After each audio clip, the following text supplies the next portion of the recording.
Hoje, eu, Júlia Neves e o restante do meu grupo do segundo ano do ensino médio do Colégio Interação, nós vamos apresentar um trabalho de biologia. Nós vamos falar sobre o filo Molusca. Para começarmos a falar do filo Molusca, primeiramente devemos entender quais são os representantes do filo, que são os caramujos, a lula, o polvo, as lesmas, os mexilhões e dentre outros. Os moluscos, eles apresentam um corpo mole, geralmente apresentam uma concha para proteção. Essa concha é rígida devido ao carbonato de cálcio presente nela. E para se situarem melhor, alguns exemplos de moluscos que apresentam uma concha são os caramujos, os caracóis e as ostras. Agora uma curiosidade. Alguns desenhos mostram um caramujo saindo do seu casco para fazer alguma coisa em determinada situação. Porém, essa informação ela está errada, porque é justamente no casco que se encontra a maioria dos seus órgãos. Então ele não poderia se livrar dele e continuar vivo. Os moluscos, eles são triblásticos. Apresentam 3 tipos de tecidos: o ectoderme, a mesoderme e o endoderme. Eles também são celomados, isso é, durante a sua evolução, ele passou a ser celomado, garantindo uma maior sustentação e proteção para os seus órgãos. Eles também são prostotômios, e para entender melhor, teremos que voltar na matéria de desenvolvimento embrionário, que diz que, quando o blastóporo dá origem primeiramente à boca, ele é prostotômio. Os moluscos, eles apresentam uma simetria bilateral, isso é, repartindo ele ao meio, você encontra um lado direito idêntico ao lado esquerdo. E eles podem possuir de centímetros até metros de comprimento. Mas afinal, onde vivem os moluscos? O filo molusco é um filo bem amplo, e por isso podemos encontrar eles em vários lugares, nos mares, nas águas doces e também na terra. O sistema digestório dos moluscos é completo. A digestão ocorre no tubo digestório, inicialmente é extracelular no estômago e termina intracelularmente nas glândulas digestivas. Porém, há exceções. A digestão é exclusivamente extracelular nos polvos e nas lulas. A maioria dos moluscos apresenta uma estrutura semelhante a uma língua denteada, denominada rádula, que serve para raspar e fragmentar os alimentos encaminhados ao estômago.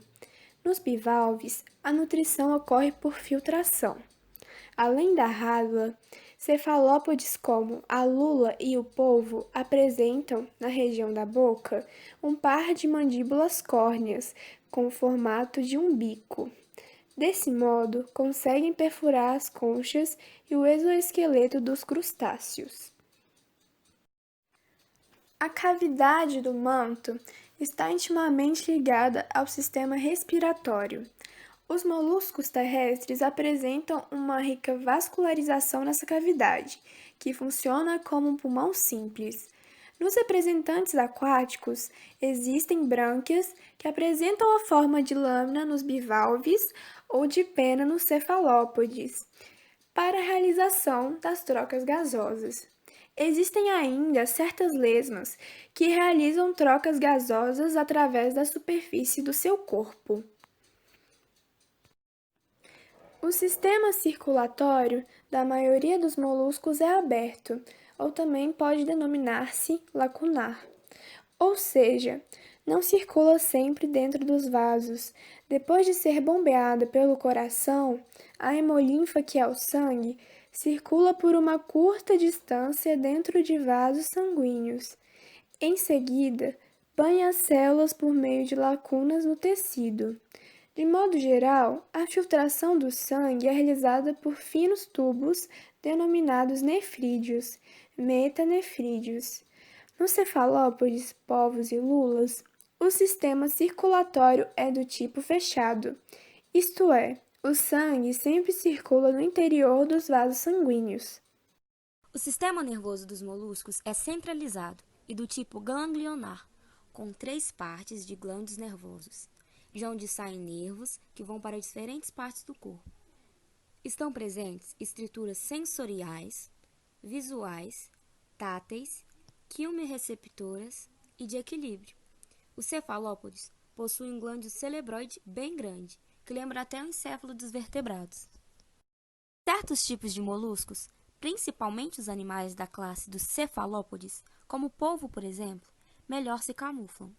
Os cefalópodes têm tal camuflagem notável, principalmente por causa de seus cromatóforos, que são células de pigmento vermelho, amarelo ou marrom, que são controladas pelo músculo.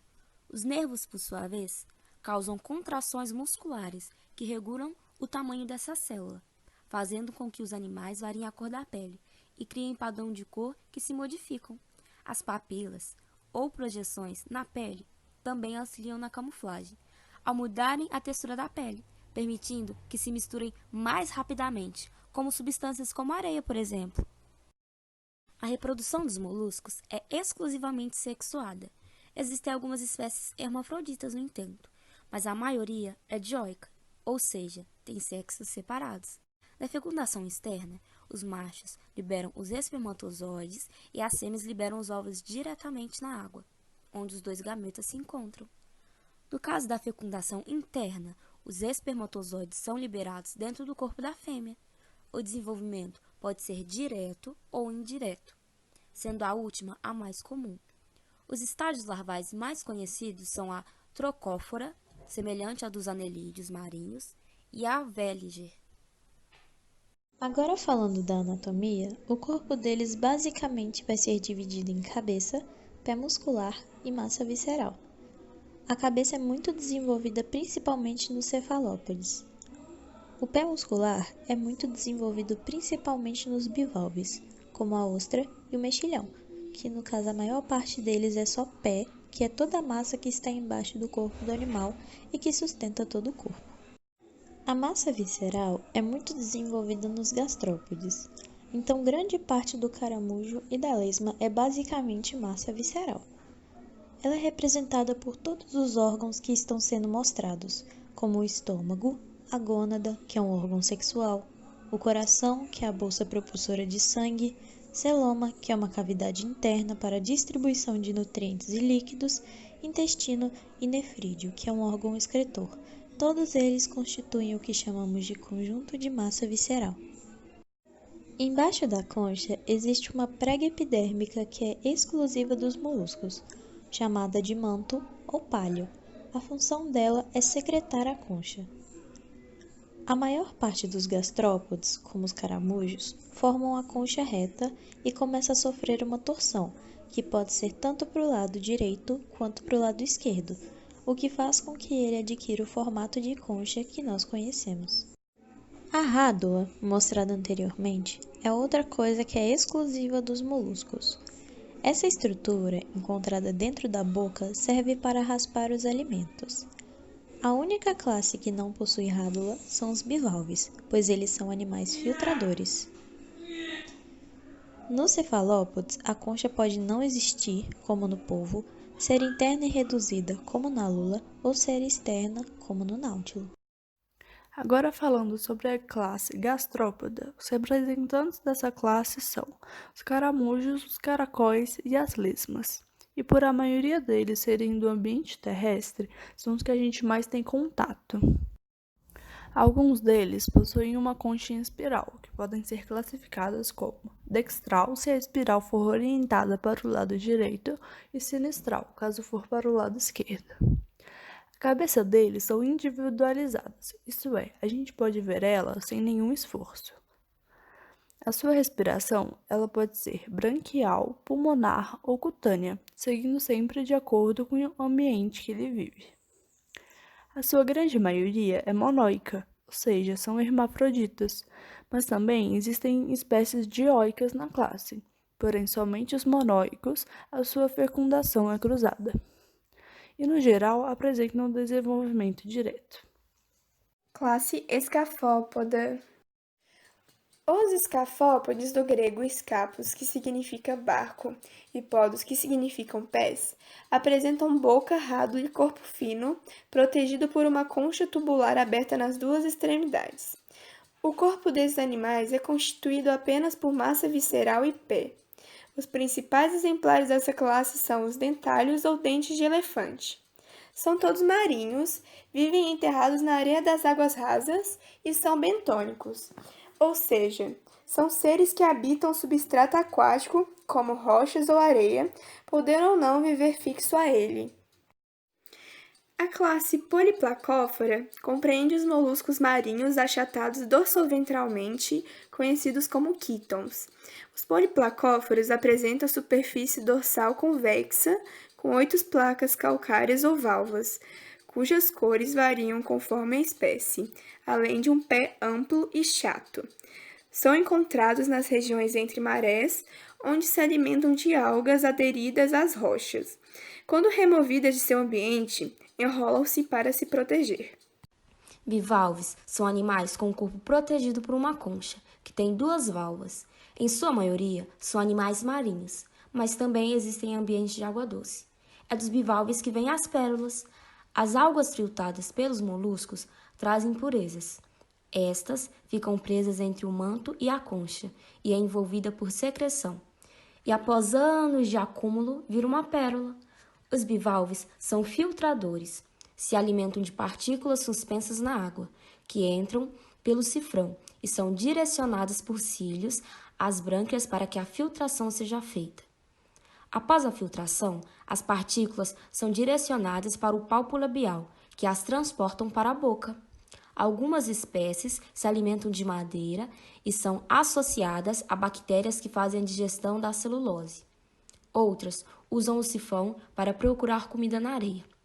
E ainda existem aqueles que sugam pequenos animais para dentro do manto. O estômago dos filtradores tem várias dobras e o caminho todo ciliado.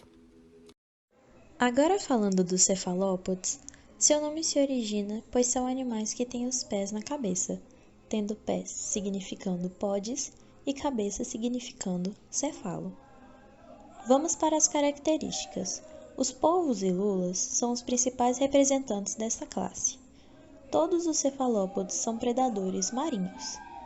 Como dito anteriormente, os animais desta classe não possuem conchas, com exceção das lulas, que têm conchas internas chamadas de pena, e os náutilos, que possuem concha externa. Diferentemente dos animais das outras classes, que se locomovem pelos pés musculares, os cefalópodes se movem expelindo água por um funil ou pelo sifão. Eles fazem a troca gasosa por meio de 2 brânquias sem cílios. O sistema circulatório nos cefalópodes é fechado em vasos capilares e tem a presença de pequenos corações acessórios para ajudar no bombeamento do sangue e para que chegue suficientemente às brânquias. Cefalópodes se comunicam através das cores de seus corpos, por meio de células chamadas de cromatóforos, que podem mudar de cor para afugentar predadores ou atrair presas e indivíduos do sexo oposto. Sobre a reprodução, os cefalópodes são dioicos. A reprodução acontece quando um dos braços do macho é modificado para um órgão sexual para poder introduzir os espermatozoides na fêmea. Esse órgão passa a ser chamado de ectocótilo.